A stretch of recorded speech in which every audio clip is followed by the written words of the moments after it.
Ilalaban mo pa rin ba kahit ayaw na niya?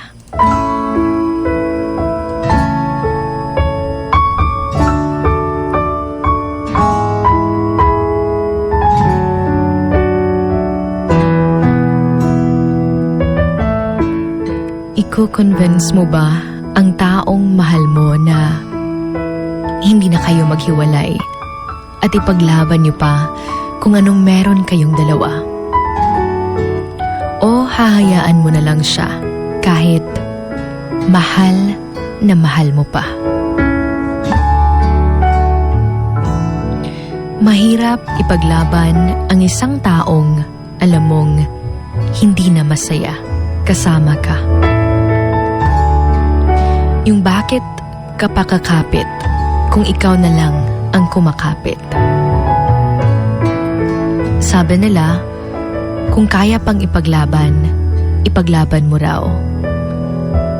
Nakakapanghinayang man ang ilang taon yung pagsasama, pero mas nakakapanghinayang yung magiging kinabukasan yung dalawa kung ipaglalaban mo pa ang dapat hindi na.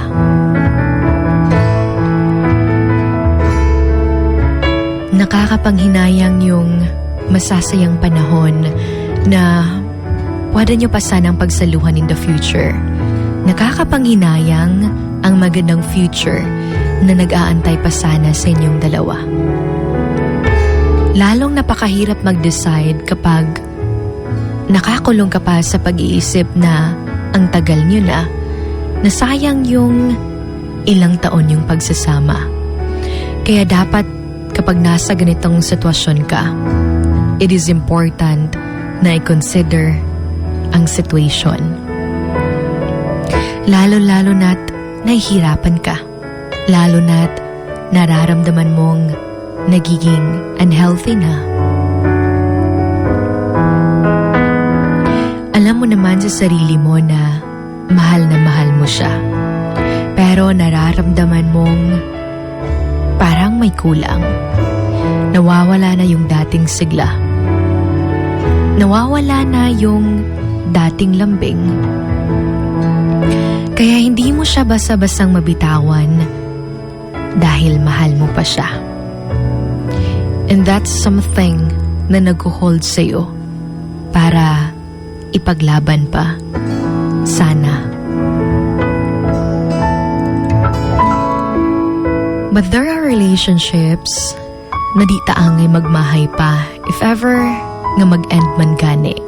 Labaw nag kabawta nga di man Japon siya mamahimong healthy in the future. Alam mo, masarap kaya sa pakiramdam yung tayo naman yung pinaglalaban. Yung tayo yung pinapanalo. Mahirap kasi yung lumalaban tayo ng mag-isa. Kaya tayo natatalo dahil mag-isa nating nilalaban ang labang dapat by pair sana.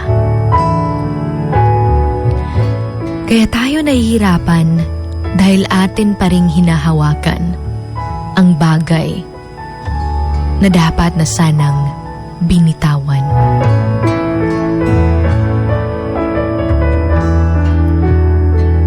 Alam niyo, sabi nga nila that when He shows you that it's time to let someone go and you refuse to accept it, He will actually allow that person to hurt you to the point that you have no choice but to let go.